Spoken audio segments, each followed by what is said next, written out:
Muy bien. Continuamos con el inicio de esta clase, que lleva por título Lucas, el Evangelio de los pobres y la misericordia. Vamos a tener muchas citas de Lucas, así que les pido que si tienen allí cerca una Biblia a la mano, lo puedan considerar para que podamos ir recapitulando las citas bíblicas que van a ser más representativas del Evangelio. Van a ser bastantes, así que por eso les pido que lo puedan tener a la mano.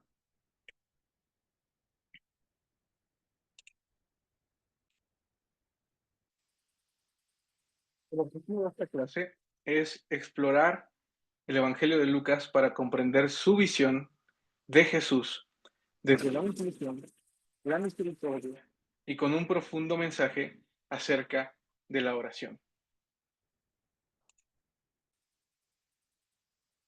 Vamos a ver como parte medular de esta clase que Lucas va a ser un teólogo de la historia. Va a comprender el plan divino desde esa visión y nos va a encaminar a entender a Jesús en el cumplimiento de Dios en nuestro tiempo. Para comenzar, tenemos que hacer una afirmación, y esa afirmación es que el Evangelio de Lucas es una obra anónima. Como hemos platicado, y han sido algunas de las propuestas que han hecho algunos historiadores,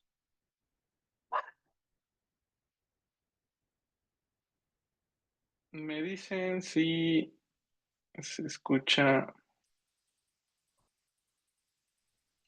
De pronto te escuchas bien, amigo, y Escucha de pronto mejor. te vas.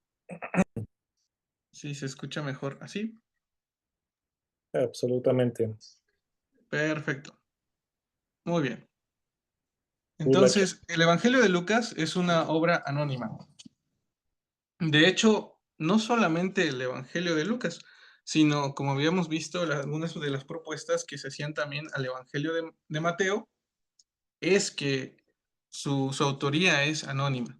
El autor de este Evangelio no da su nombre a lo largo del mismo, sino que, como hemos visto también tanto en Marcos como Mateo, va a ser la tradición quien se va a encargar de nombrar al autor de los evangelios.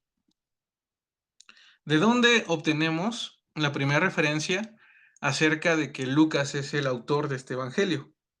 Bueno, el, el primero de los documentos que nosotros tenemos hoy disponibles para saber cuáles eran los libros que conformaban el Nuevo Testamento de acuerdo a la iglesia primitiva, o al menos en el segundo siglo, es el canon de Muratori. El canon de Muratori será un listado de los libros que componen el Nuevo Testamento, y este canon o este documento fue descubierto en el siglo XVIII por un señor llamado Ludovico Antonio Muratori. A él se debe el nombre. Sin embargo, este canon no es de este siglo XVIII, sino que se data aproximadamente de la segunda mitad del siglo segundo, entre el año 160 y 180. Es muy cercano al momento de donde se van recabando y se van agrupando los libros del Nuevo Testamento, y allí menciona que el autor va a ser uno de los personajes que aparece en las distintas cartas de Pablo y en el libro de los Hechos, que va a ser Lucas. Este documento, el canon de Muratori, se escribió en latín. Y esto es lo que dice acerca del tercer evangelio. El tercer libro del evangelio es de Lucas, el médico. Pues, después de la ascensión de Cristo, Pablo lo tomó consigo porque era un buen escritor. Escribió en su propio nombre, concordando con la opinión de Pablo, pero él no había tenido contacto con el Señor. Esto es lo que dice este documento. Así que, recapitulando un poco, nosotros en la clase de Marcos vimos que el personaje a quien le atribuye a Juan Marcos la autoría del Evangelio, va a ser Papías. Y también él le va a dar el nombre de Mateo. Otro de los padres de la Iglesia que retomará el testimonio del canon de Muratori será Ireneo de León, aproximadamente en el año 202 de nuestra era. Y este también es un escritor muy importante, por lo cual aparentemente a lo largo de casi 2000 años se ha tenido la idea o se ha pensado de que Lucas es el autor de este evangelio. ¿Quién es el Lucas al cual ellos hacen referencia? Bueno, en una de las cartas auténticas de Pablo, es la carta de Filemón, en su versículo 24, dice lo siguiente: Te saludan Marcos, Aristarco, Demas y Lucas, mis colaboradores. De acuerdo al texto del Nuevo Testamento, Lucas fue un colaborador de Pablo. Así que hasta ahí todo bien. Si nos vamos por la tradición, si nos vamos por los textos o por al menos los testimonios de los padres de la iglesia del primer siglo, pues lo más obvio sería decir, bueno, el autor de este evangelio es quien precisamente hace cita tanto el canon de Muratori como Ireneo de León, como se viene citado en el Nuevo Testamento. Sin embargo, aquí va a haber algunos elementos, o vamos a ver algunos elementos que no tuve el tiempo de tratarlos, por ejemplo, en el Evangelio de Marcos, pero sí lo haré en este Evangelio. Y es el siguiente. ¿Cómo es o por qué se llega en ciertas ocasiones a ciertas conclusiones de acuerdo a la crítica bíblica de si alguien es autor o no de cierto evangelio o de cierta carta? En algún momento también de este curso he comentado o hemos comentado que hay algunas cartas que se le han atribuido al apóstol Pablo, pero con el tiempo esa mención poco a poco se ha ido descartando de la alta crítica y de los estudios del Nuevo Testamento. Y ese motivo es, en primer lugar, los motivos literarios. Es decir, se Sí, analiza el documento, se estudia el documento, se compara Ah, no dichos tiene todo. escritos y se ve que en el mismo hay ciertas inconsistencias. es En lo que otras sí. ocasiones también aparecen ciertos anacronismos, ciertas referencias que no corresponden al autor al cual se hace cita. Ese es el tipo de contrastes y de análisis que muchas veces se hace. Nosotros no solemos tener toda esa información a la disposición, pero haremos un pequeño ejercicio. Si nosotros asumimos que Lucas, el cual se menciona en el Nuevo Testamento, escribió el Evangelio, tenemos algunos problemas. Y es que Lucas, o el autor del Evangelio de Lucas, no solamente escribió el Evangelio, sino que también escribió el libro de los Hechos. Y el libro de los Hechos va a tener ciertas diferencias y ciertas dificultades con los escritos de Pablo. De acuerdo al canon de Muratori, de acuerdo a Ireneo de León y de acuerdo al Nuevo Testamento, Lucas fue un colaborador de Pablo, es decir, lo conoció. Eso es lo que todos dan testimonio. Sin embargo, cuando comparamos el libro de Hechos de los Apóstoles con las cartas de Pablo y la información que nos dan, tenemos algo completamente distinto. Y eso es lo que va a aparecer en la pantalla. Vamos a tener dos visiones del apóstol Pablo, dos maneras de apreciar a Pablo. Y en la primera columna vamos a ver la temática o la manera en la cual lo vamos a abordar. Y en cada una de las columnas veremos cómo se presenta Pablo de acuerdo al libro de los Hechos de los Apóstoles, que es también autoría del mismo escritor de Lucas, con las cartas auténticas de Pablo, que fueron escritas con su puño y letra, o al menos eso asumimos hoy. Por ejemplo, la conversión de Pablo en el libro de los Hechos de los Apóstoles aparece 3 veces y en 3 relatos bastante prolongados. En las cartas de Pablo, esta conversión ni siquiera aparece. Es muy breve, es una mención muy corta. ¿Cómo era Pablo respecto con la ley? Bueno, en el libro de los Hechos de los Apóstoles, Pablo aparece muy conciliador, aparece muy respetuoso incluso del judaísmo. De hecho, él pide a sus colaboradores que se circunciden incluso, o que tomen ciertas ofrendas cuando van al altar del templo. Por el contrario, en las cartas auténticas de Pablo, Pablo se muestra como un crítico de la ley, si ésta se tratara como el camino a la salvación. En el libro de los Hechos de los Apóstoles, Pablo muestra una actitud muy buena con la iglesia de Jerusalén, mientras que por su lado, en las cartas auténticas de Pablo, él muestra una actitud muy tensa y defiende su autonomía apostólica. Con relación a los otros apóstoles, en el libro de los Hechos de los Apóstoles, Pablo se muestra cercano, es aceptado y respaldado por Pedro y los demás. Sin embargo, en las cartas auténticas de Pablo, la relación que tiene con ellas es independiente e incluso muestra una autoridad propia. En Hechos de los Apóstoles, Pablo tendrá al Espíritu como guía y como aquel que legitima las decisiones de la iglesia.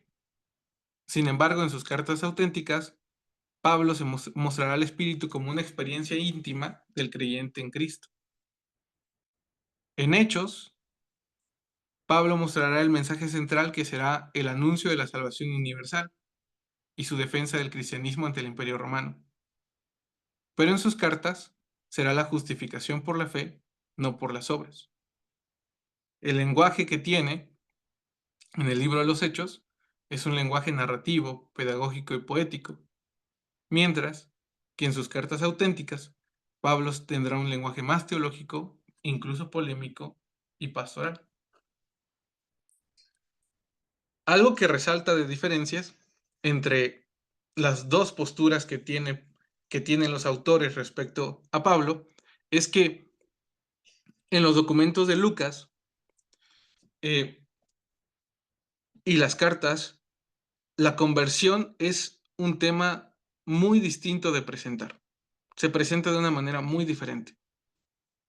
En el libro de los Hechos de los Apóstoles se habla de una conversión, mientras que en las cartas de Pablo él habla de una vocación.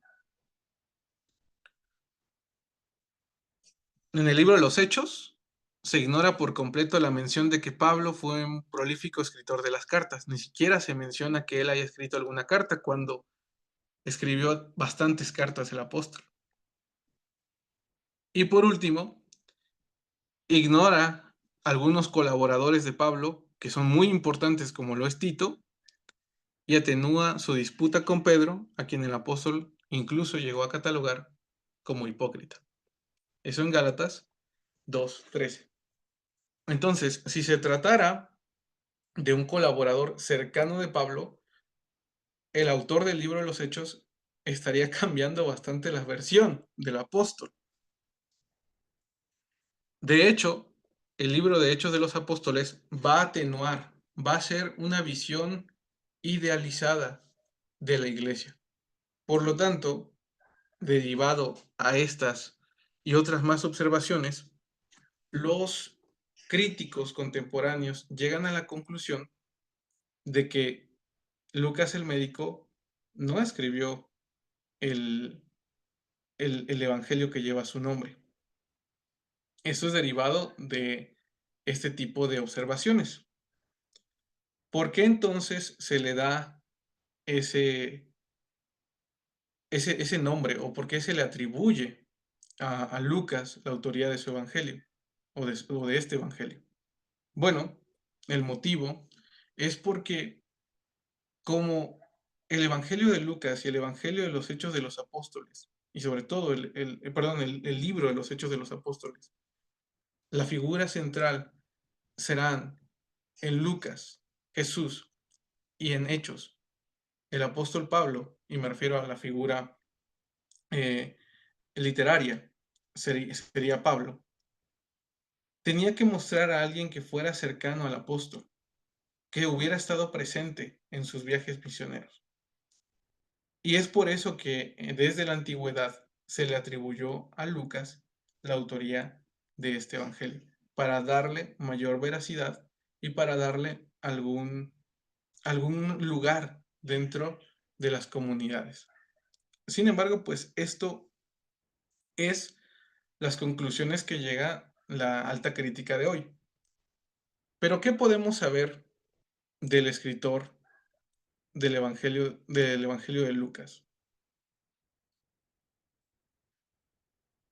Estas conclusiones nos llegan a sospechar que es otro el autor de este evangelio. Como les decía al principio, es un evangelio de carácter anónimo. En sí mismo no se le atribuye, no tiene a alguien dentro del evangelio que se atribuya la autoría del mismo. Pero hay bastantes pistas que nos hacen ver algunas características de este autor.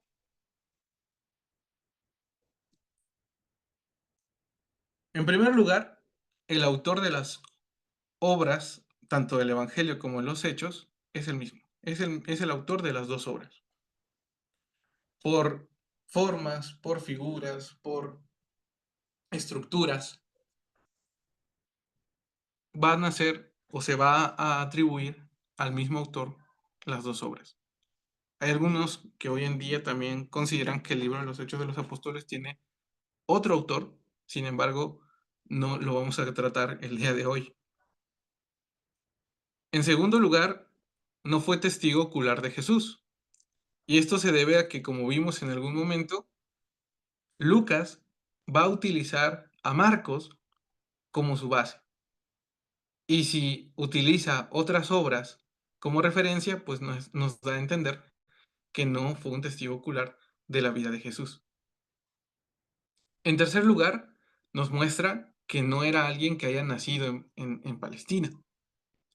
¿Cómo sabemos eso? Bueno, él menciona algunas locaciones, algunos lugares que realmente no corresponden con la geografía de Judea ni de Galilea. Por ejemplo, en Lucas 1:26 dice, al sexto mes, el ángel Gabriel fue enviado por Dios a una ciudad de Galilea llamada Nazaret. Y la palabra clave aquí es ciudad. Y es que hoy en día, debido a los descubrimientos arqueológicos que tenemos disposición, Nazaret no es una ciudad, o no fue una ciudad, era una aldea. Así que el autor lo menciona como ciudad cuando en su momento no lo era. Por otro lado, dice en Lucas 4:44, y aquí fue algo que revisé con cuidado, y es que si ustedes tienen una Biblia NBI o NTV, van a encontrar este detalle. Si tienen una Reina Valera, va a decir la palabra Galilea. Sin embargo, dice, y siguió predicando en las sinagogas de Judea.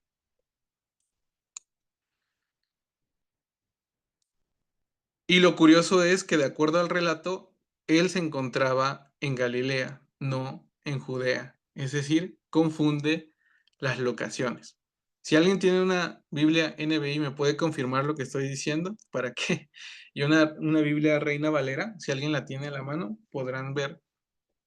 O incluso si tienen en su celular una Biblia de varias versiones, podrán ver ese detalle, que en algunas aparece como Galilea porque los traductores intentaron corregir ese error, pero las Biblias como la NTV, la NBI, la Biblia del lenguaje actual va a permanecer como está en el texto, que es Judea, lo cual pues respeta el error que comete Lucas al desconocer el lugar. Además dice, se levantaron, lo expulsaron del pueblo y lo llevaron hasta la cumbre de la colina sobre la que estaba construido este lugar, el pueblo, para tirarlo por el precipicio. Eso en Lucas 4:29. Hoy en día sabemos que Nazaret no estaba ubicada en una colina y no había un precipicio cerca de allí. Así que lo que está haciendo Lucas es exactamente lo que haríamos nosotros. El autor de Lucas no conoce la geografía del lugar. Por lo tanto, él solamente va a ubicarlo de alguna manera dentro de su texto, pero no va a tener precisiones respecto a la geografía porque no lo conoce, porque no nació en Judea, porque no nació en Galilea, porque él es extranjero.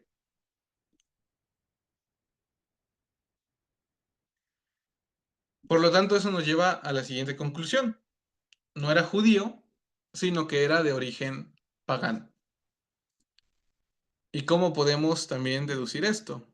Bueno, Lucas no conoce las costumbres que cita. Por ejemplo, en Lucas 2:22 dice, y cuando se cumplieron los días de la purificación de ellos, conforme a la ley de Moisés, lo trajeron a Jerusalén para presentarle al Señor. El detalle está en que los días de la purificación no eran para ambos, no eran para el hombre y para la mujer. Los días de la purificación solamente contaban para la mujer. Lucas, aunque cita la ley de Moisés, no la conoce porque es pagano. Y otra de las cosas que nos hace ver con su escrito es que era de cultura griega de nacimiento. ¿Cómo podemos saber eso? ¿Alguien, por favor, puede leer Lucas 5:19?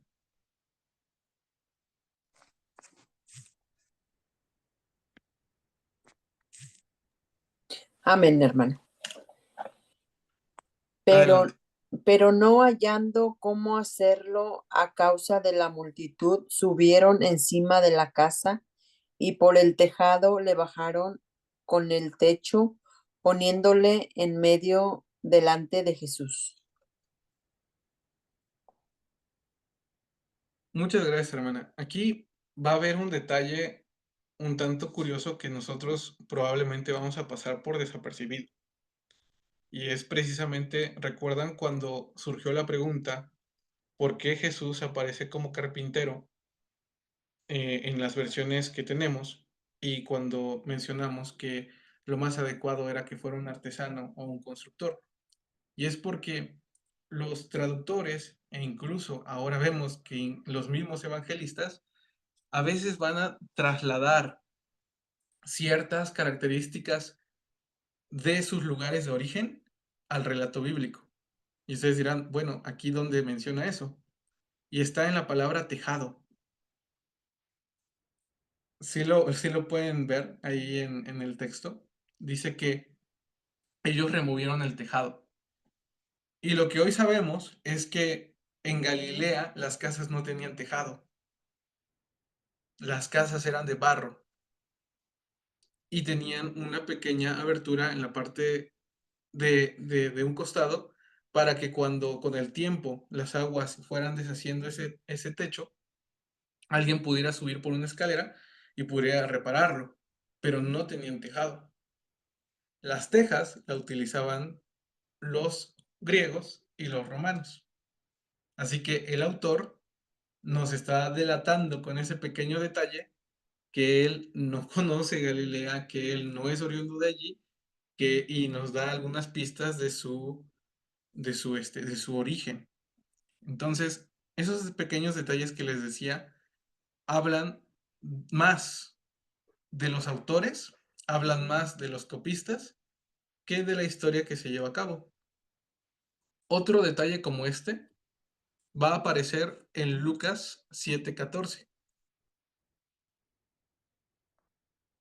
¿Alguien lo tiene por allí? Sí, dice, Adelante, hermana. entonces se acercó y tocó el féretro, Los que lo llevaban se detuvieron y Jesús dijo: Joven, te ordeno que te levantes. Amén. Muchas gracias. ¿Alguien quisiera adivinar cuál es el cuál es el elemento que no pertenece a esta historia? La palabra féretro. La palabra féretro, exactamente, hermana. Los judíos no utilizaban féretro. Así que ese tipo de detalles, les decía desde hace algunas clases, nosotros las pasamos por alto porque se nos hace muy normal. Estamos acostumbrados, también en nuestra cultura se utilizan ese tipo de elementos, la teja, el féretro, pero cuando nosotros analizamos el lugar y el momento en el cual fue escrito y donde se desarrollan los hechos y las historias de los evangelios, nos vamos dando cuenta que no pertenecen o que no están allí.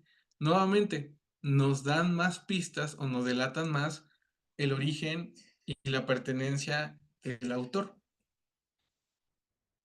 Así que, ¿qué tenemos del escritor del Evangelio de Lucas? Que fue el mismo que escribió el libro de los Hechos de los Apóstoles, ahorita veremos por qué, que no fue un testigo ocular de Jesús, que no era oriundo de Palestina, que no era judío, sino de origen pagano, y era de cultura griega de nacimiento. Por eso es que desde la antigüedad y por su afinidad o por una afinidad que debía tener con Pablo, es que se le atribuye a Lucas. Sin embargo, como les decía hace un momento, esa atribución se debe a la tradición, pero hoy día vemos que esos elementos que distinguen a Pablo del libro de los Hechos y de las cartas auténticas del apóstol nos hacen ver que el autor es otro. ¿Esto tiene o esto cambia nuestro acercamiento al Evangelio? No tanto, hermanos. Más bien nos permite notar algo muy importante, y yo esto es lo que quiero resaltar. Cuando nosotros tenemos este tipo de lecturas o este tipo de análisis, tenemos que llegar a comprender, hermanos, que no es tanto un personaje en particular al cual debamos atribuirle algún trabajo. Este trabajo de los evangelios pertenece a toda una comunidad, a toda una iglesia, a toda la iglesia en general. No es solamente de una persona, es un trabajo común, es un trabajo que llevó tiempo de realizar. Claro que nosotros, cuando recibimos nuestras Biblias, cuando recibimos en nuestras manos nuestra primera escritura, ¿verdad? Aprendimos y memorizamos todo esto, porque es parte de la historia con la cual hemos crecido. Sin embargo, la otra cara de la historia es que esto, hermanos, estos libros que nosotros tenemos en nuestras manos, estos evangelios que nosotros tenemos en nuestras manos, se deben a personas que nunca tuvieron en su mente o en su corazón el orgullo, la soberbia de querer que su nombre apareciera en sus escritos. Ellos no pusieron el Evangelio según de, eso fue algo que con el tiempo se añadió, eso fue algo que con el tiempo se propuso dentro de la iglesia. Pero los autores originales no tuvieron ese intento, no tuvieron no quisieron darse esa importancia porque entendían que lo que realmente era importante era el Evangelio de Jesús, es el Evangelio de Jesús. Y, y ellos pasaron a segundo término. Ellos pasaron prácticamente, podríamos decir que de cierta manera, al olvido. Pero yo considero, hermanos, que quien no los olvida es el Dios que todo lo ve. Y Él preservó su obra, preservó su trabajo, porque al final de cuentas también era trabajo del mismo Dios. Así que, hermanos, que este tipo de cortos análisis, porque al final de cuentas es muy corto, esto en realidad lleva mucho más tiempo, pero que ese tipo de acercamientos no nos hagan dudar, sino nos hagan tener la fe de que cuando nosotros hacemos algo en favor del evangelio, muy probablemente puede que nuestros nombres queden en el olvido. Pero eso no es lo importante. Lo realmente importante es de que la obra de Dios se lleve a cabo y que el que perdure, el que permanezca, las historias que se guarden, las historias que sean contadas de generación en generación, sean lo que Jesucristo ha hecho en nosotros. Esa es la gran enseñanza que puedo rescatar de aquí. Y no solamente con este evangelio, con los 4 evangelios, solo que se les ha atribuido este trabajo a ciertos personajes que también colaboraron y que también sirvieron. Sin embargo, hoy en día nos damos cuenta o podemos hacer un análisis un poco más cuidadoso y ver que forma parte del trabajo de otras personas que con el tiempo también quedaron en el olvido, en el anonimato.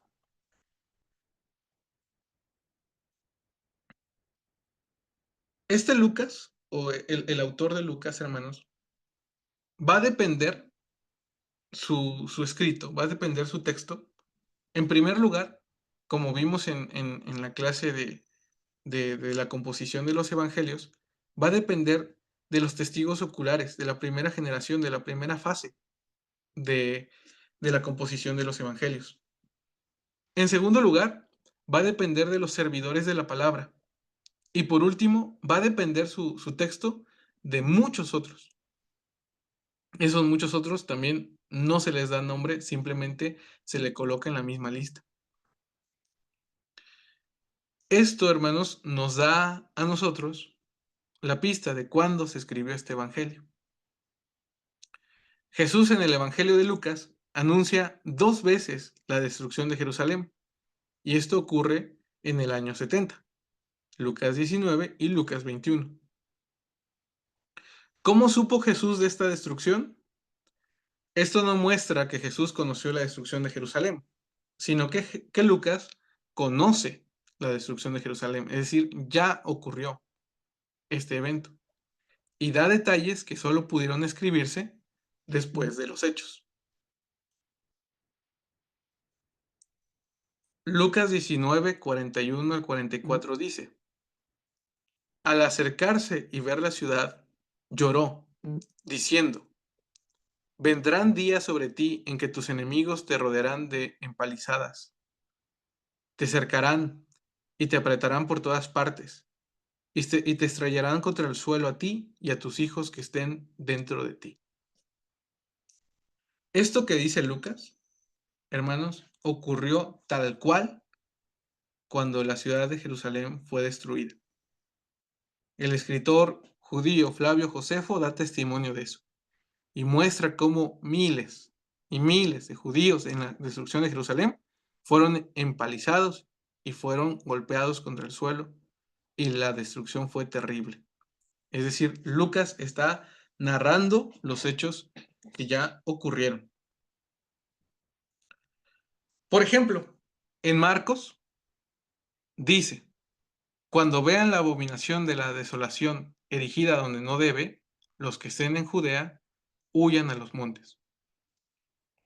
Sin embargo, Lucas, que escribe mucho más adelante de la destrucción de Jerusalén, ya sabe lo que ha ocurrido. Y él da más detalles de este evento. Marcos simplemente se limita a decir que habrá una abominación donde no debe. Pero Lucas, que conoce el evento, dice: Cuando vean a Jerusalén cercada por ejércitos, sepan que está cerca su desolación. Los que estén en Judea, huyan a los montes. Así que Lucas no va a decir la abominación desoladora o la abominación de la desolación, sino que él va a afirmar que esa abominación va a ser cuando Jerusalén haya sido sitiada por los ejércitos, cosa que ocurrió tal cual. Por último, cuando vean la abominación de la desolación erigida donde no debe, los que estén en Judea huyan a los montes. El que esté en el terrado no baje ni entre a recoger algo de su casa, y el que esté por el campo no regrese en busca de su manto. Ay de las que estén en cinta o criando en esos días. Oren para que no suceda en invierno. Lucas va a omitir la parte donde dice, oren para que no suceda en invierno, porque la destrucción de Jerusalén ocurrió en verano. Ese tipo de detalles, hermanos, que Lucas muestra, nos da a entender que el Evangelio de Marcos fue mucho más temprano, como lo vimos en algunas clases pasadas. Fue el primero en escribirse y no tenía la información adecuada ni cercana de lo que ocurrió en la destrucción.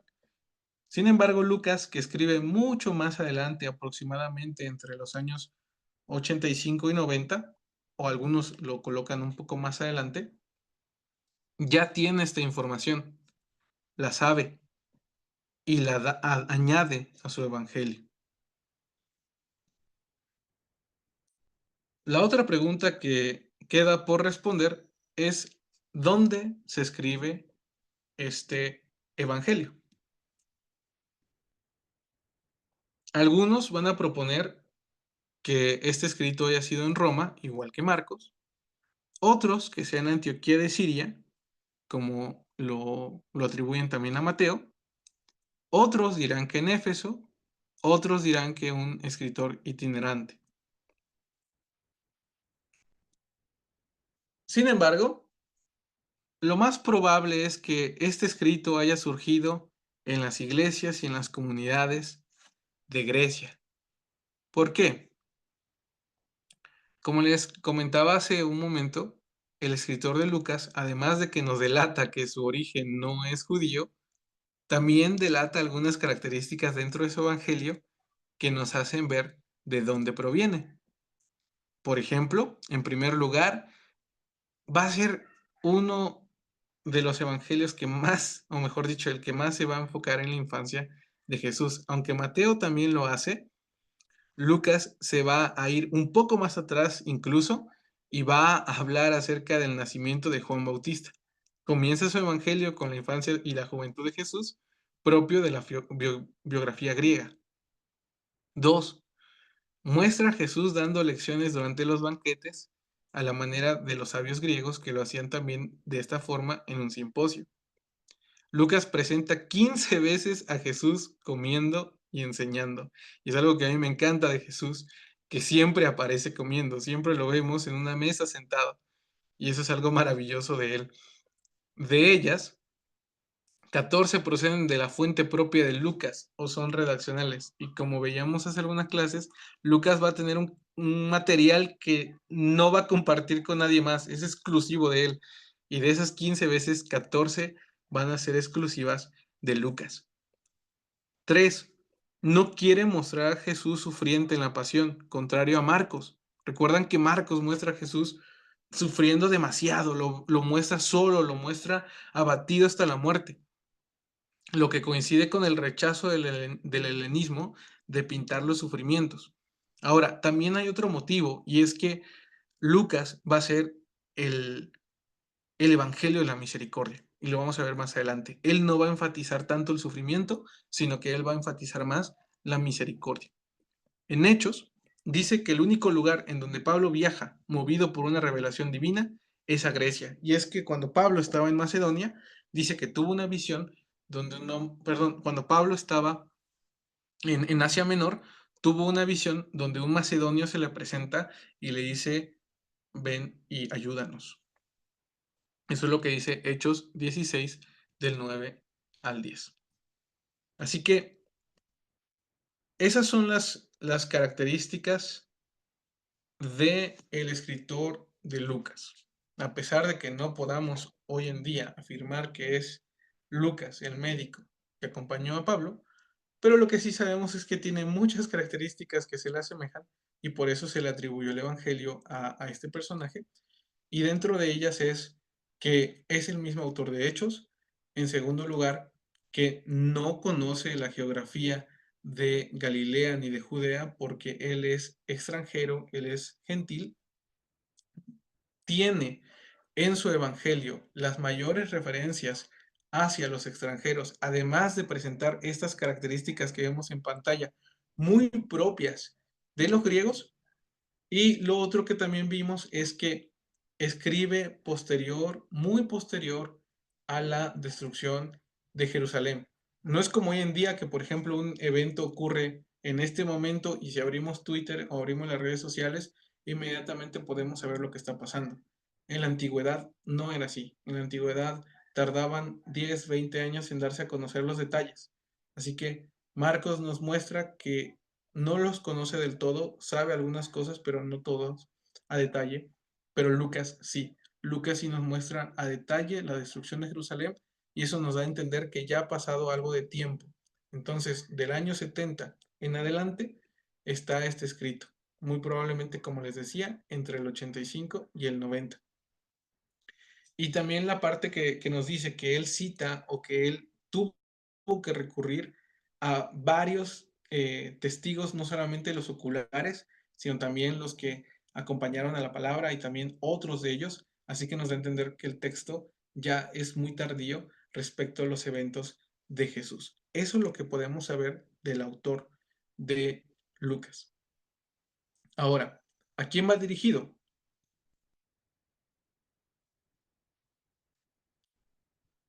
El Evangelio de Lucas comienza de la siguiente manera. He decidido escribírtelo, ilustre Teófilo, para que conozcas la solidez de las enseñanzas que has recibido. Eso aparece en Lucas capítulo 1.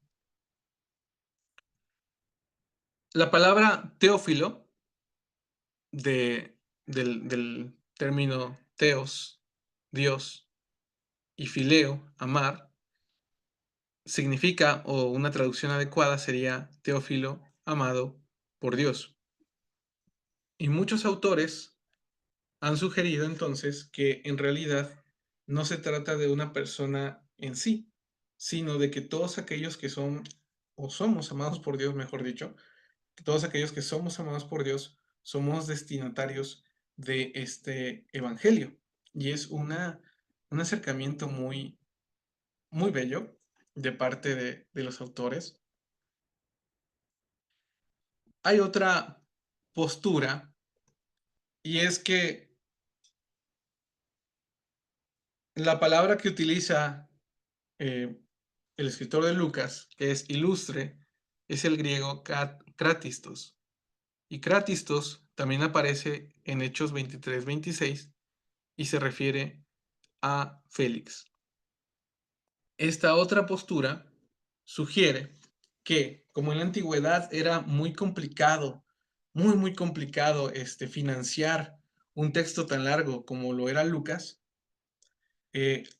una persona de renombre o alguien muy importante pagó para llevar a cabo este evangelio. Esa es otra postura que se ha propuesto y esa persona importante o predominante en la comunidad sería Teófilo y por eso se le agradece su participación, su colaboración para poder llevar a cabo este evangelio. Esas son las posturas que se presentan. La primera es que derivado del nombre Teófilo, que es amado por Dios, este evangelio vaya dirigido a todos los que somos amados por Dios. Y la segunda es de que haya sido un personaje importante que haya financiado, que haya dado los pagos necesarios o dado el material indicado, porque realmente era muy caro generar un libro en la antigüedad.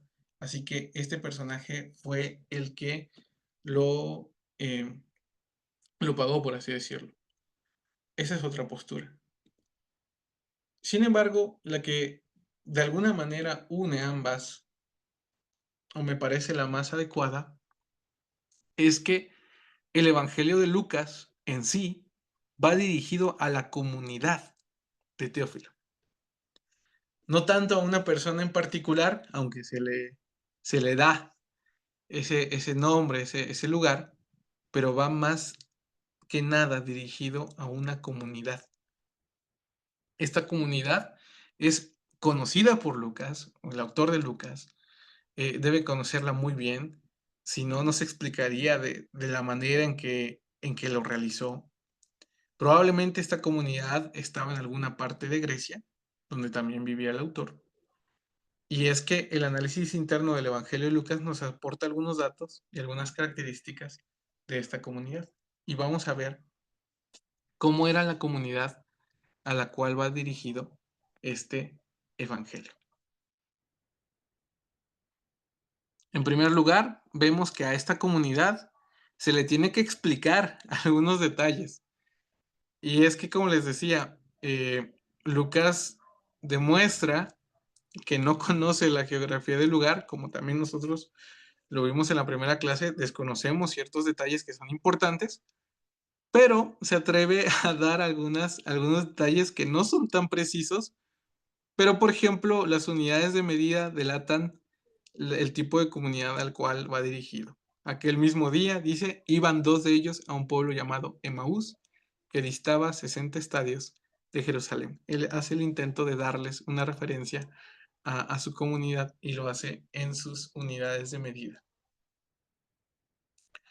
Por otro lado, en Hechos 1:19, que también es del mismo autor, dice, y a la muerte de Judas fue conocida por todos los habitantes de Jerusalén, de forma que el campo se llamó en la lengua de ellos. Aquí claramente nos está dando a entender que ellos no pertenecen a esta comunidad que es la comunidad de Jerusalén.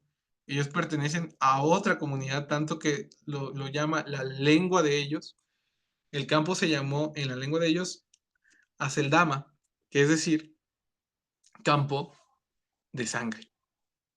Entonces, aquí el escritor claramente le da a entender a su comunidad, miren, nosotros pertenecemos a otra que no es la comunidad de Jerusalén, somos una comunidad diferente y tenemos que explicar el término del nombre del lugar porque tampoco lo conocemos, ¿no? Eso es lo que nos da a entender este pasaje.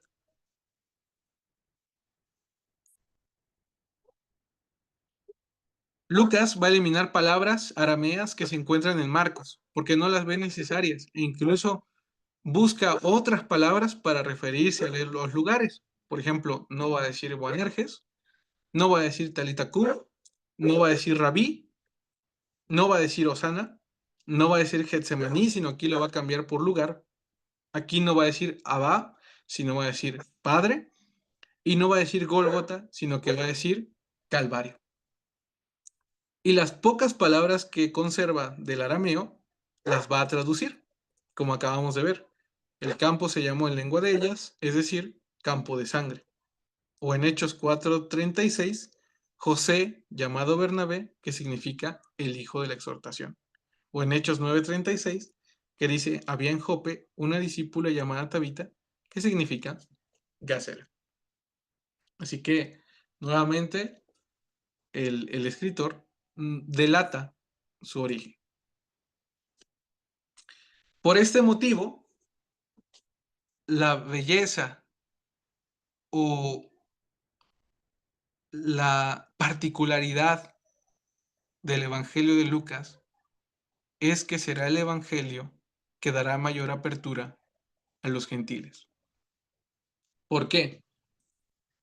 En primer lugar, porque aun cuando nosotros respetemos lo que dice la tradición, Lucas va a ser el único autor del Nuevo Testamento que no tiene origen judío.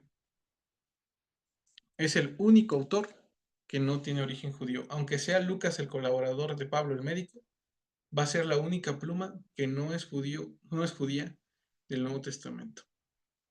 Ese es en primer lugar.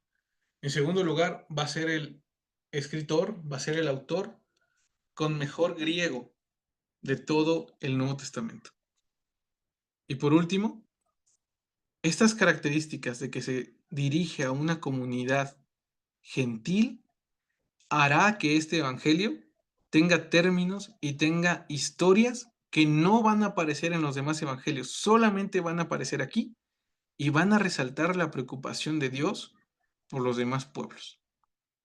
He allí la importancia, la característica, la diferencia que va a tener Lucas con los otros evangelios. Y esa es y eso es lo que vamos a resaltar del mismo. Muy bien, hasta aquí. ¿Hay alguna pregunta, algún comentario, por favor, antes de que nos adentremos a la teología de Lucas?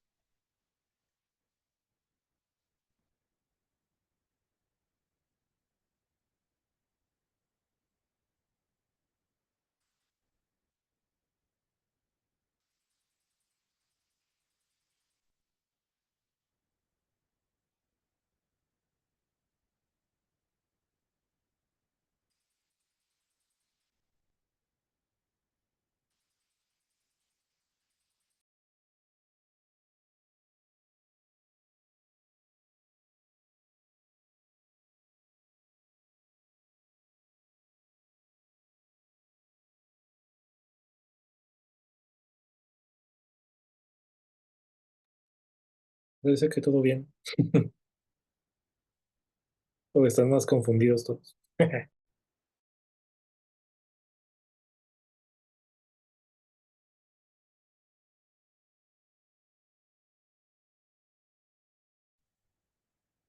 Todo bien, gracias.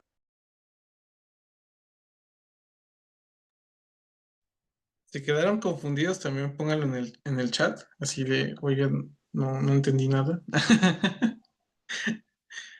O no explicó nada también. También es válido. Que pongan así, aceptable.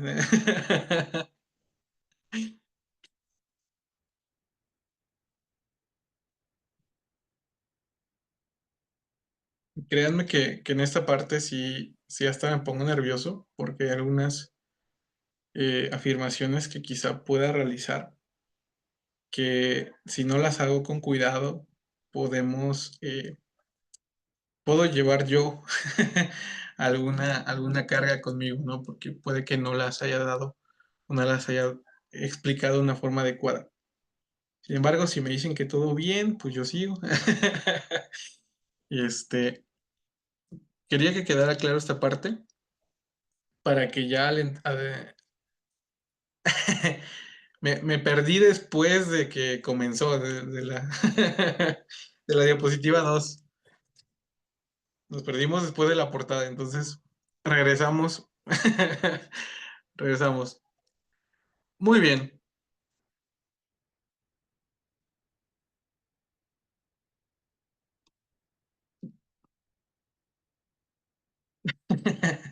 Sí se pasarán las diapositivas. La ventaja de estas es que las hice en PowerPoint, las otras se fueron en Illustrator, entonces esas ya están definidas para siempre, ya no las pueden editar. Bueno, quien sí sepa utilizar el programa lo hará con facilidad, pero estas van a estar en PowerPoint para que las puedan editar también. Muy bien amigos. Entonces continuamos con la teología de Lucas. Lucas va a ser el evangelio que dará mayor apertura a los gentiles.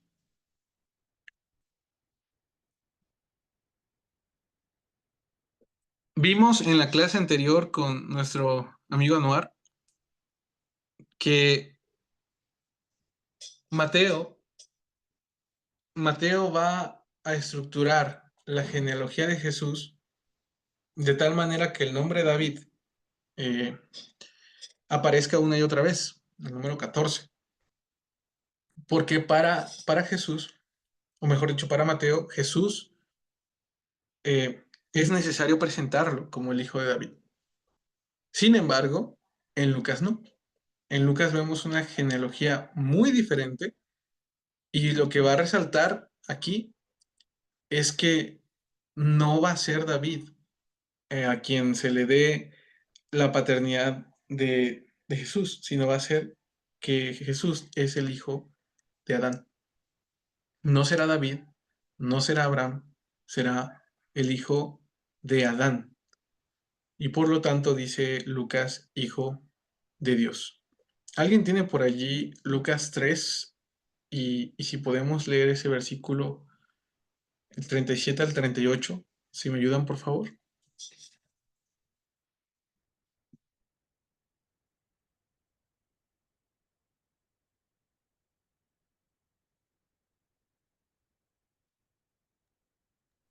Dice, Amén. Oh, perdón. hijo de Matusalem, hijo de Enoc, hijo de Jared, hijo de Mahalalel, hijo de Cainán, hijo de Enos, hijo de Set, hijo de Adán, hijo de Dios. Amén. Muchas gracias. Precisamente esa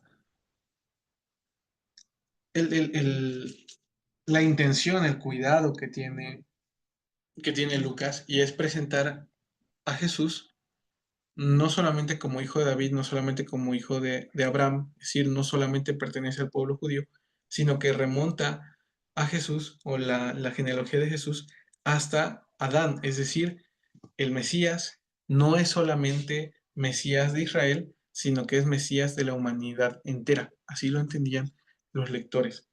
Es importante este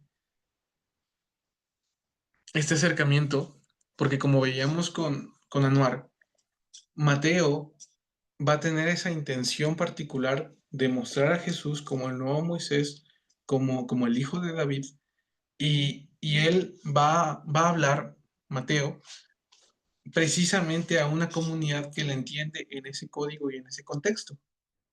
A diferencia de Lucas, para Lucas, Jesús es el Mesías que apertura la salvación para todas las naciones. Y eso es lo que vamos a ver también en otros pasajes. ¿Alguien tiene por allí Lucas 2, 29 al 32?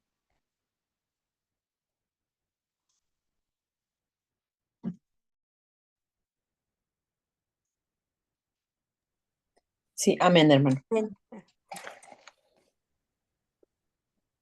Adelante. Ahora, Señor, despides a tu siervo en paz conforme a tu palabra, porque han visto mis ojos tu salvación, la cual has preparado en presencia de todos los pueblos, luz para revelación a los gentiles y gloria de tu pueblo Israel. Amén. Muchas gracias. ¿Qué es Jesús en este pasaje? Luz para ser revelada a los gentiles y gloria de tu pueblo Israel. Luz para los gentiles. Ese es Jesús para Lucas. Recuerdan que en una de las clases veíamos que los evangelios van a beber primordialmente de Marcos y van a tomar los discursos de Jesús de la fuente Q. Y que va a haber material exclusivo de los evangelistas que no van a aparecer en ninguna otra parte, solamente en dichos evangelios. Y lo que estamos viendo son pasajes, historias, que solamente van a aparecer en Lucas, no van a aparecer en los demás. Esa característica distintiva de mencionar a Jesús como hijo de Adán, solamente lo tiene Lucas. Esta historia de Simeón, que se encuentra a los padres de Jesús en el templo, solamente va a aparecer en Lucas. Y esta palabra de luz para los gentiles claramente solamente va a aparecer en este evangelio, precisamente porque está aperturando la salvación, está dándola a las demás gentes, no solamente al pueblo de Israel. Claro que se le atribuye, ¿verdad?, el surgimiento y la herencia del Mesías a Israel, pero ya no es exclusivo solamente de ello, de acuerdo a este evangelio, sino que también llega a ser la luz de los gentiles. Otro pasaje largo, pero también importante, se encuentra en Lucas 4, 25 al 27, que habla precisamente, una vez que Jesús es rechazado, habla de hacia quién estaba dirigido su ministerio. ¿Alguien también lo tiene por allí? Amén. Dice, no cabe duda de que en el tiempo de Elías, cuando el cielo se cerró por 3 años y medio, de manera que hubo un gran hambre en toda la tierra, muchas viudas vivían en Israel. Sin embargo, Elías no fue enviado a ninguno de ellas, sino a una viuda de Sarepta, en los alrededores de Sidón. Asimismo, había en Israel muchos enfermos de lepra en tiempos del profeta Elías, pero ninguno de ellos fue sanado, sino Naamán el sirio. Amén. Muchas gracias. Nuevamente, Lucas va a dar esa apertura cuando el mensaje de Jesús es rechazado en su propia tierra. Y va a afirmar, y esto provoca la ira de todos ellos si quieren amotinar a Jesús, porque lo que él presenta es dos pasajes que se encuentran en el Antiguo Testamento, donde las personas que reciben la misericordia divina son extranjeros. La primera es la viuda de Sarepta y el segundo es el sirio Naamán. No son judíos, no son israelitas los merecedores de la gracia de Dios únicamente, sino que también incluso en la Biblia judía, aquellos que no pertenecen al pueblo de Israel, como lo son estos dos personajes.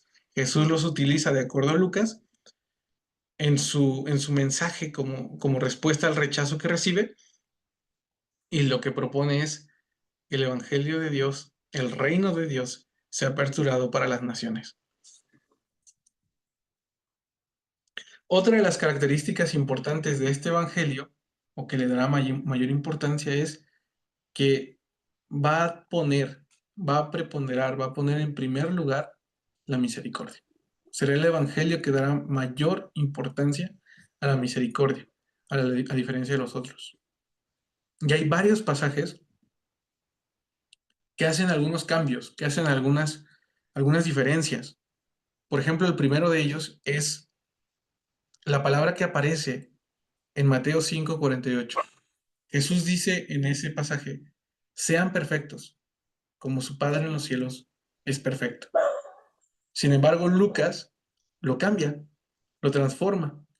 Y ahí en Lucas 6:36 dice, sean pues misericordiosos, como también su Padre es misericordioso. Así que para Lucas, el elemento principal del reino, el elemento principal del mensaje de Jesús, será también la misericordia. ¿Y cómo lo demuestra o cómo lo manifiesta Jesús a través de sus enseñanzas? Bueno, va a ser Lucas el único evangelio que va a presentar 3 parábolas magistrales de misericordia. Ahora, la parábola de la oveja perdida también aparece en el evangelio de Marcos, perdón, de Mateo. También aparece en el evangelio de Mateo. Sin embargo, aquí Lucas va a hacer el trabajo de editor, va a hacer el trabajo de composición, y en su evangelio va a colocar 3 historias en conjunto, seguidas, como si las hubiera ordenado de tal manera, o mejor dicho, ordenándolas de esta manera, para que una tras otra nos lleve vez tras vez a una visión más plena de Dios, de la misericordia de Dios.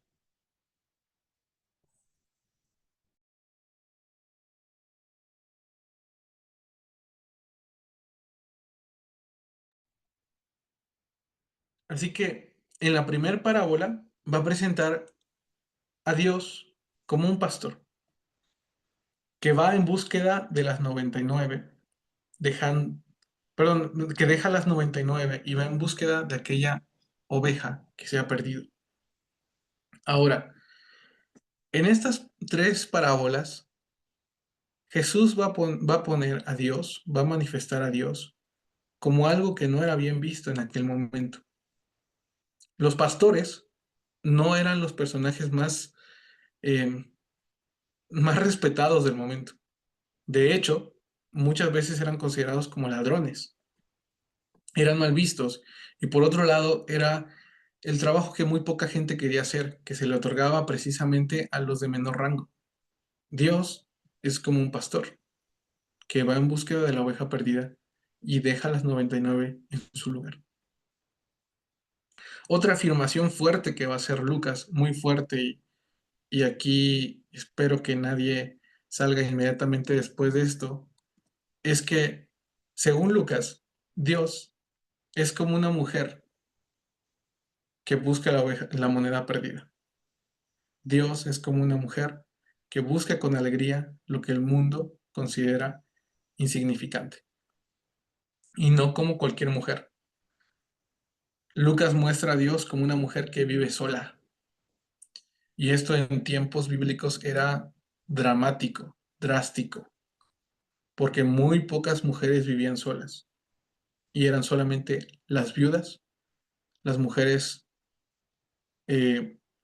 dejadas y las mujeres que se prostituían.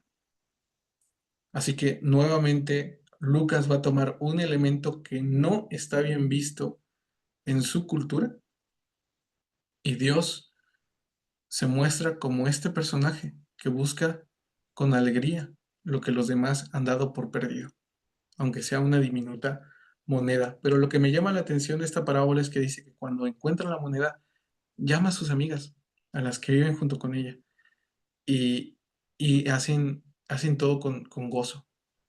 Nuevamente, la parábola está mostrando un lado distinto de la cultura.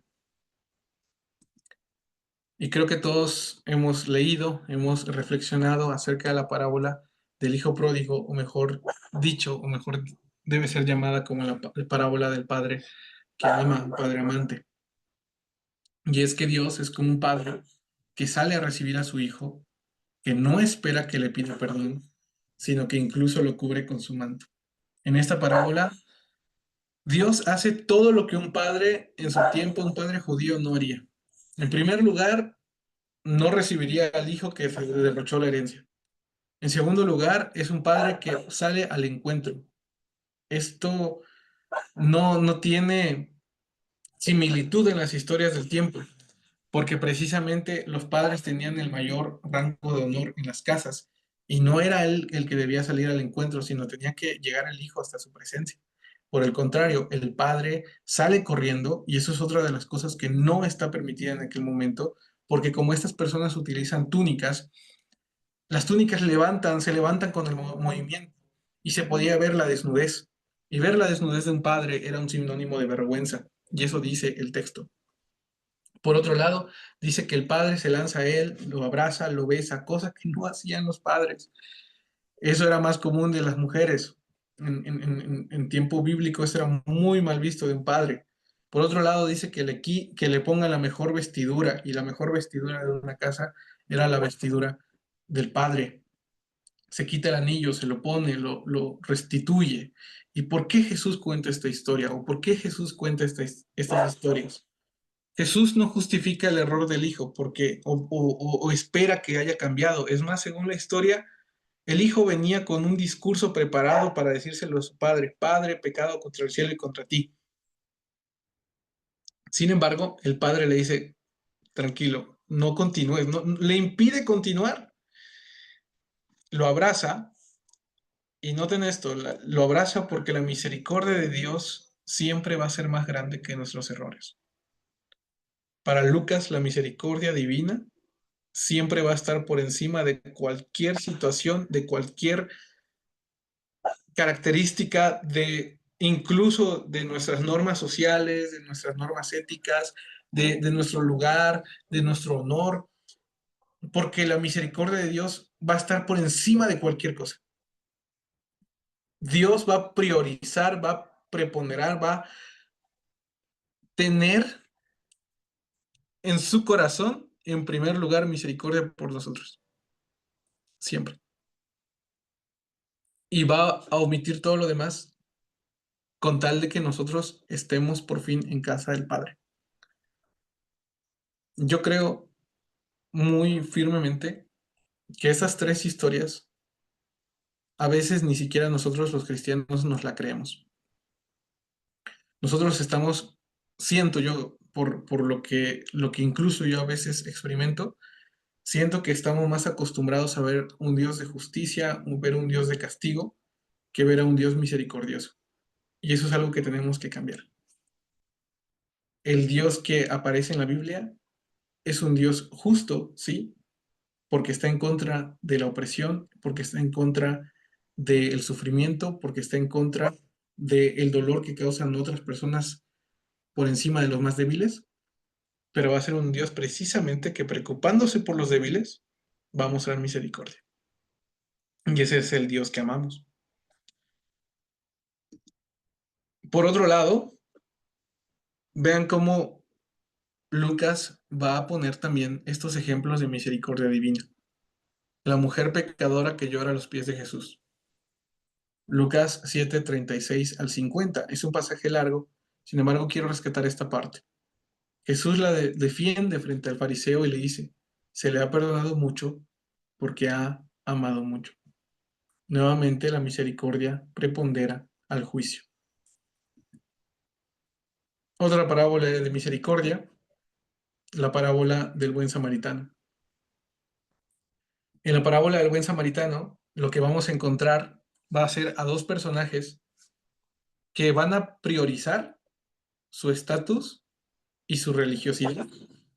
Va a priorizar su estatus y su religiosidad por encima del bienestar de los demás. El levita y el sacerdote, cuando ven a este hombre que ha sido asaltado como muerto, ellos tenían normas de limpieza, normas de pureza muy estrictas, que si ellos tocaban a un muerto, quedaban impuros hasta la noche. Entonces no podían participar de sus actividades religiosas, de sus actividades litúrgicas. Así que ellos dicen, no, no, no, yo sé que esa persona me necesita, pero en primer lugar está el templo, en primer lugar está el culto, en primer lugar están estas cosas que yo pongo como importantes, mi propia religiosidad, mi propia espiritualidad, y como me importa tanto mi espiritualidad, no me importa tanto el bienestar del otro. Sin embargo, aquel que era enemigo de esta persona, a pesar de que era su rival, de acuerdo a los términos culturales de la época, va a tener piedad de él. Y no solamente eso, no solamente lo va a ver con misericordia, con compasión, sino que va a actuar. Y ahí está realmente el mensaje del Evangelio. No es la religiosidad, no son las costumbres, no es el culto, no es mi lugar en la iglesia. Va a ser cómo yo actúo cuando veo las necesidades de los otros. Y eso resume la parábola del buen samaritano. Lucas será el evangelio que presentará a los pobres como centro del mensaje de Jesús. Es característico de Lucas, y es que considero, de acuerdo a lo que mencionan muchos autores cuando analizan este evangelio, que precisamente la comunidad de Lucas, donde se escribe este evangelio, estaba sufriendo mucho por las diferencias económicas que había entre sus miembros. Había miembros, como lo menciona Pablo en la carta a los Corintios, que es precisamente una iglesia griega, que cuando se reunían a celebrar la cena del Señor, unos incluso se emborrachaban, pero dejaban a los demás sin comer. O se sentaban y tomaban la cena aparte, mientras que los pobres se sentaban en otra mesa. Eso refleja la condición económica de la época. Y Lucas va a ser altamente crítico. Lucas no va a disfrazar esta parte con espiritualidad.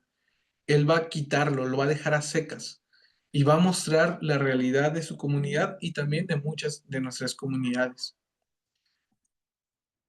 En primer lugar, el sermón inaugural de Jesús comienza diciendo de esta manera: el Espíritu del Señor está sobre mí, me ha enviado para anunciar la buena noticia a los pobres.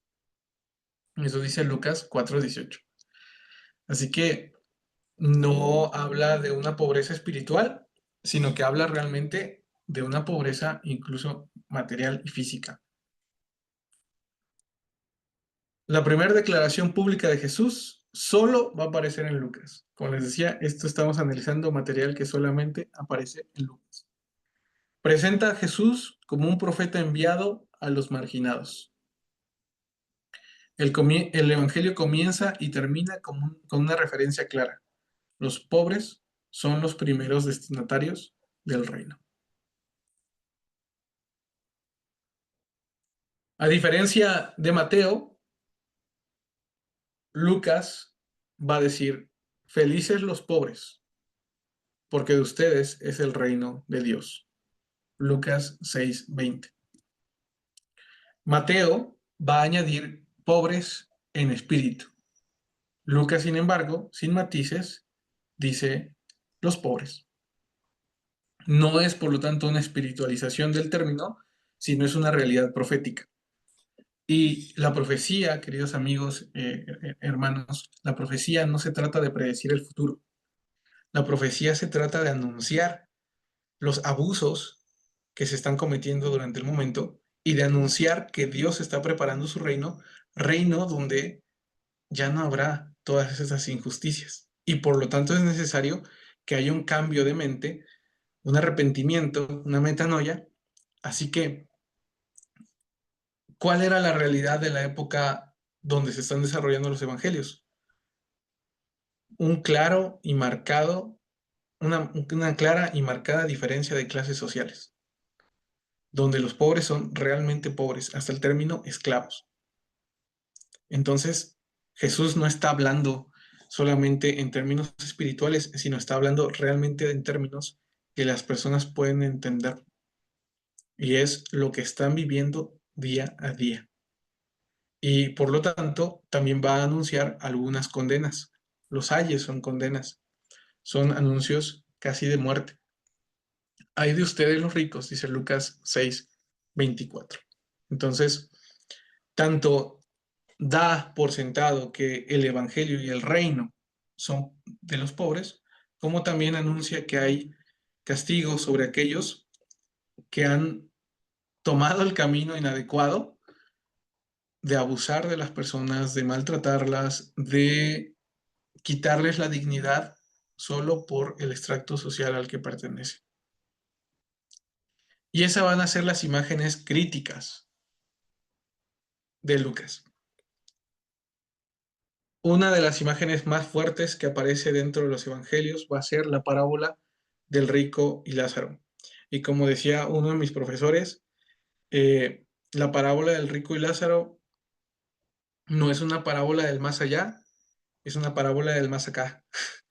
Por lo regular, cuando las personas ocupan la parábola del rico y Lázaro, la emplean para hablar de la vida después de la muerte, para hablar del infierno. De hecho, hace unos días precisamente uno de mis familiares hacía esa referencia. Y ahorita les voy a decir por qué. Tengo derecho de hablar de eso. Pero, ¿por qué esta parábola las personas deciden mejor llevarla por las ramas? Precisamente porque esta parábola es una sátira. Sí, sí, compartimos el término sátira. Sí, sí, si alguien me puede compartir cómo entiende la sátira, qué entiende cuando ocupamos el término sátira. Es también una manera, una forma de lenguaje. ¿Cómo ustedes la entienden? Lo pueden escribir en el chat. Una sátira.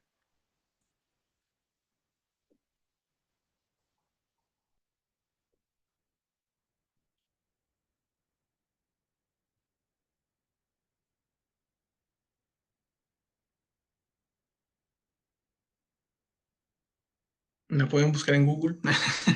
Una sátira. ¿Qué es una sátira? ¿Cómo entienden una sátira?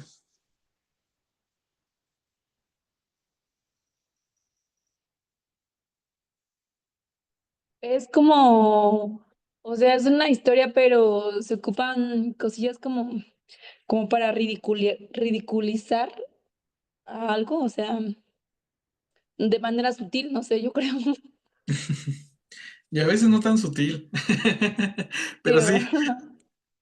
sí, sí, sí. Es un tipo de burla. Sí, es cierto. Es una manera de... Es un morbo, puede ser también. Pero sí me gustó la expresión de Suri. Es una manera de ridiculizar. Y es que Jesús está tomando una historia que era muy común de su época. ¿Y cómo era la historia? Esta historia proviene de Egipto. Esta historia no es original. Esta historia viene, los fariseos tomaron una parábola egipcia y la adaptaron a sus términos. Y en esta parábola, el rico, cuando moría, iba al seno de Abraham. Y el pobre, cuando moría, seguía sufriendo y seguía agonizando en dolor. Porque de acuerdo al pensamiento judío y el pensamiento egipcio de aquel tiempo es que a ti te va bien porque Dios o los dioses están de tu lado, están a tu favor. Y lo que tengas en esta vida lo tendrás también en la siguiente. Ese era lo que pensaban tanto egipcios como judíos desde aquella época. Y sobre todo las personas acomodadas, que eran los sacerdotes, los saduceos. Entonces, ¿cómo era la parábola de aquel tiempo? Que el rico hacía banquetes, tenía a los pobres allí mientras los perros le lamían de las llagas, y cuando morían, el rico seguía disfrutando de la vida y se iba al seno de Abraham, y el pobre seguía sufriendo porque ese era su destino. Así que, ¿qué hace Jesús? Da la vuelta, da el volco, da el cambio, hace la sátira y toma la misma historia que ellos ocupan, pero ahora el rico, en lugar de ir al seno de Abraham, va al fuego. Y Lázaro, que es el pobre, disfruta del seno de Abraham. Y lo que Jesús les está diciendo, en otras palabras, no es tanto como les decía, cómo será la vida después de la muerte. Esa no es la preocupación de Jesús. La preocupación de Jesús es mostrarle a esas personas que Dios no está de acuerdo, que Dios no tolera, que Dios no ve con buenos ojos que una persona que lo tiene todo en esta vida sea tan indiferente, tan miserable con los que tiene a un lado. Porque se suponía que dentro de la ley de Moisés, Dios protegía a los pobres, Dios protegía a las viudas, Dios protegía a los extranjeros, Dios protegía a los huérfanos. Entonces, ¿por qué estas personas que se dicen ser los representantes de Dios y los guardadores de la ley, en lugar de atender a estas personas, las ven con menosprecio, las humillan, las maltratan y esperan que en la vida venidera Dios los reciba en el seno de Abraham? Jesús se está burlando de ellos y entonces les dice, al finalizar la parábola, el rico pide que Lázaro vaya y le predique a sus hermanos.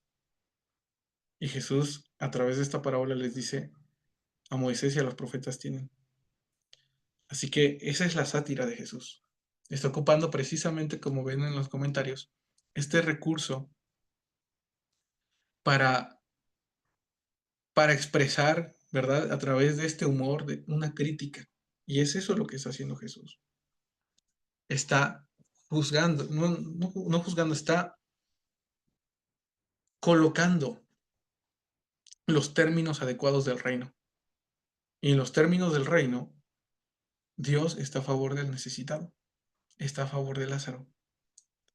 Y aquellos que consideran que ya lo tienen todo en la vida y merecen más en la venidera, están completamente errados. Dios está del lado del que sufre. Ese es el mensaje de la parábola del rico y Lázaro.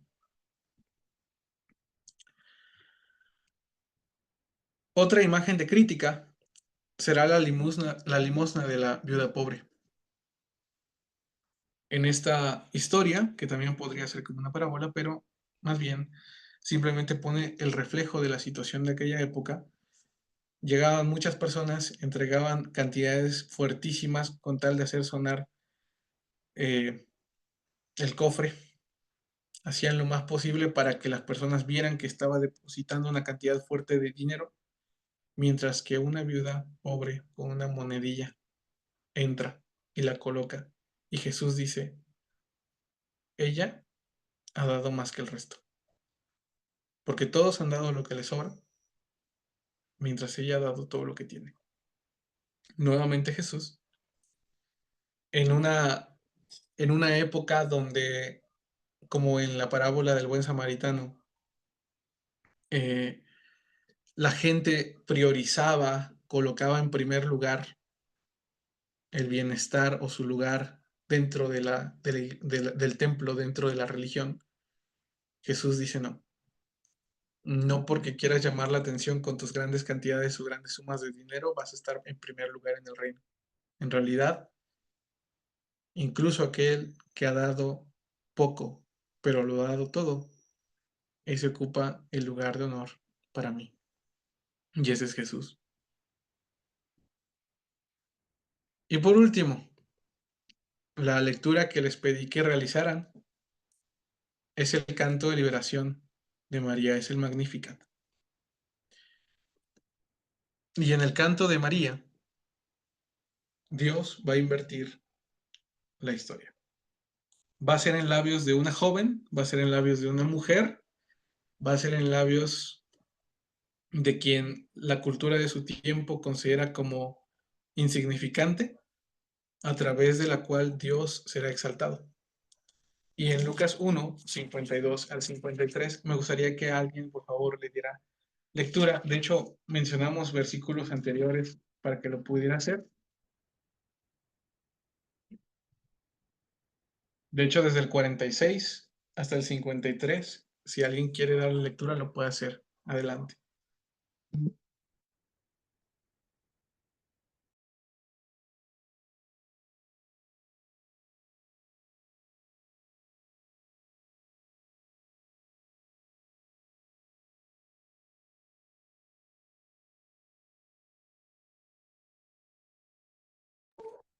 Sí, hermano, dijo 52 y 53. Desde el 46 puede iniciar, hermana. Sí. Dice así la palabra de Dios.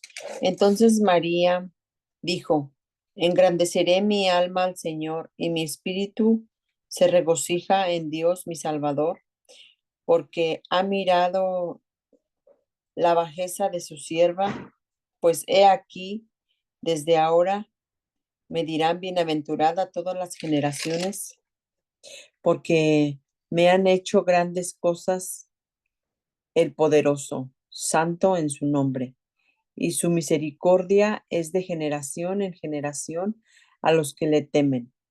Hizo proezas con su brazo, esparció a los soberbios en el pensamiento de sus corazones, quitó de los tronos a los poderosos y exaltó a los humildes.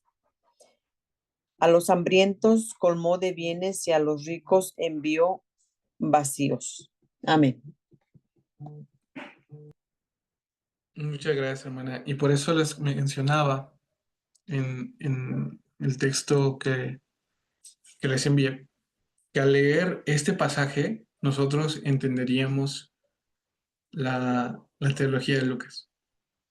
Lucas comienza su evangelio de esta manera, mencionando, claro, el anuncio del nacimiento de Juan Bautista, pero va a poner en un canto en María todo el plan que él tiene para desarrollar.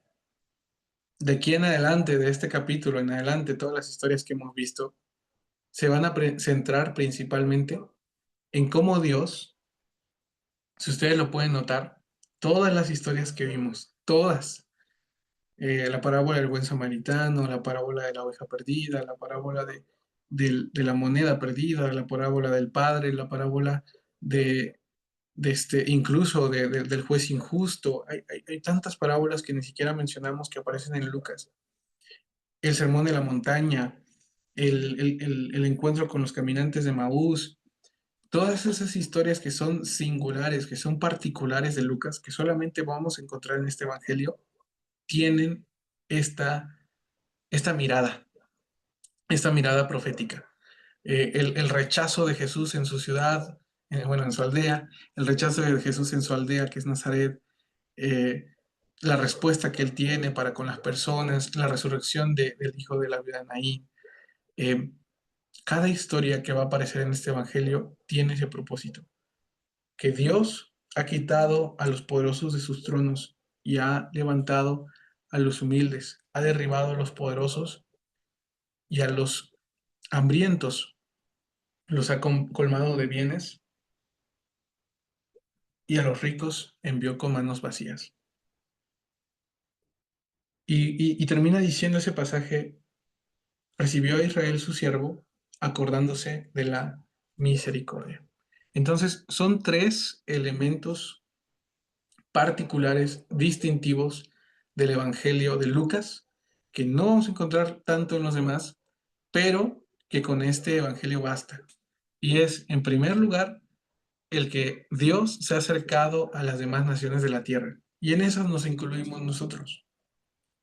En segundo lugar, que el motivo del accionar de Dios para con la humanidad va a ser la misericordia. Todo lo que mueve a Dios será su misericordia. Desde lo más profundo del ser de Dios, si pudiéramos usar esa expresión, lo que le ha de mover es su misericordia. Y en tercer lugar, que aquellos que en esta vida han y hemos sufrido a causa de las diferencias que existen, económicas, sociales, políticas, todos los que han y hemos sufrido de esto, tenemos la esperanza de que Dios va a colmar nuestras manos, de que va a llenar nuestra vida, de que va a saciar nuestra hambre. Y como les decía, Lucas no ocupa estos términos de manera figurativa. Él está hablando de realmente de personas que están sufriendo esta situación. Y el Evangelio es precisamente para ellos. Como les decía hace un rato, este familiar que apuntaba hacia la importancia de la parábola del rico y Lázaro, hacía hincapié en la necesidad que tenemos de tenerle miedo al infierno. Esa era la preocupación que tenía al citar esta parábola. Lo curioso es que esta persona no le paga a sus trabajadores. Esta persona ha hecho mal uso de ciertos recursos que no le pertenecen. Esta persona, eh, desde la soberbia, se enaltece hablando de lo que le ha quitado a otras personas. Podrá hablar mucho del infierno, podrá hablar mucho del más allá, pero realmente la parábola de Jesús va para este tipo de personas. Y si nosotros estamos allí también. La parábola de Jesús va para el tipo de personas que han oprimido, que han lastimado, que han violentado, que han abusado, que han golpeado, que han subestimado, que han ocupado su lugar donde Dios los ha bendecido para lastimar a los demás. Y el Evangelio es todo lo contrario a ello. El Evangelio es una buena noticia para los pobres porque Dios les devuelve la dignidad, porque Dios nos devuelve todo aquello que este mundo nos ha quitado. Es una noticia de esperanza, de bienestar, que el reino de Dios es precisamente para aquellos que están sufriendo en este momento y que un día todas sus tristezas terminarán. Por lo tanto, el Evangelio de Lucas es el Evangelio de la inclusión, es el Evangelio de los que necesitan y necesitamos. Y es el Evangelio que abre las puertas para todos aquellos que en algún momento quizás no pertenecíamos al reino de Dios, pero por su gracia ahora lo somos. Así que esa es la lectura que podemos hacer del Evangelio de Lucas. Muy bien. ¿Algunas preguntas? ¿Algún comentario? Ya estamos cerrando este momento.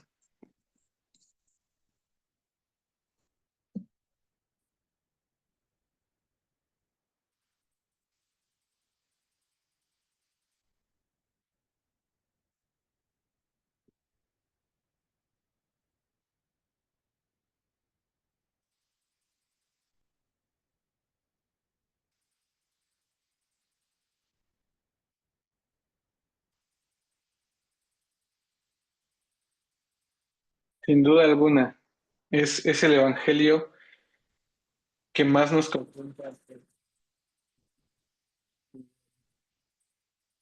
Me parece ideal, es perfecta para lo que Dios quiso impregnar en su obra. Muchas gracias, muchas gracias.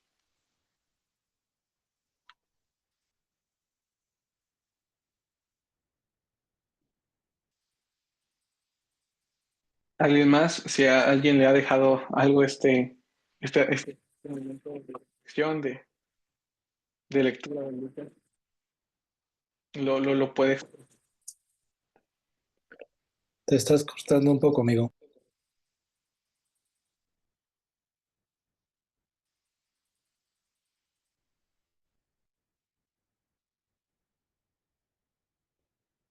Ah, es que es el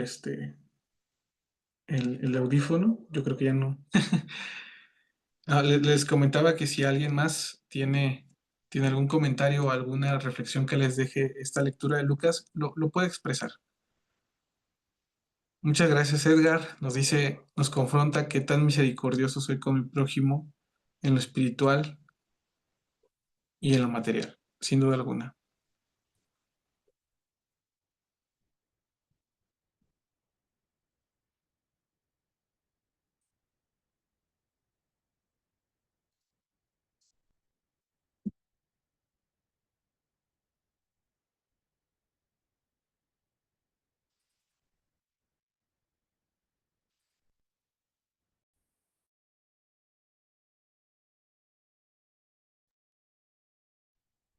Ser más misericordiosos, sin duda, es el llamado de Jesús. Creo que lo que nos hace falta como iglesia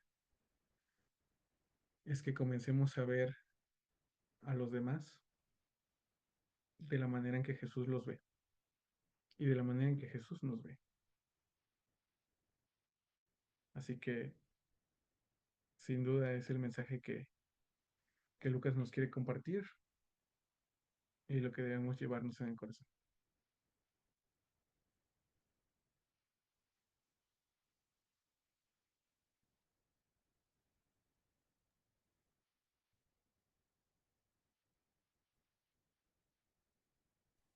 Muchas gracias, profe Joel, amigo, Dios te bendiga. Ha sido una clase muy bonita, me gustó mucho, seguramente a todos también. Y justo releer el Evangelio de Lucas y las parábolas con estas ideas que nos sugieres. Si todos pueden hacerlo, estaría fabuloso, porque ya cobran más sentido, más profundidad, quizás estas expresiones del escritor. Muchas gracias, Joel. Dios te bendiga. Y última oportunidad, hermanos jóvenes, muchachos, ¿alguna duda? Antes de que nos vayamos. 5 4 3 2 1.5. Seguramente entonces todo bien. Gracias por estar acá. Como siempre, muchachos, hermanos, Dios nos siga bendiciendo.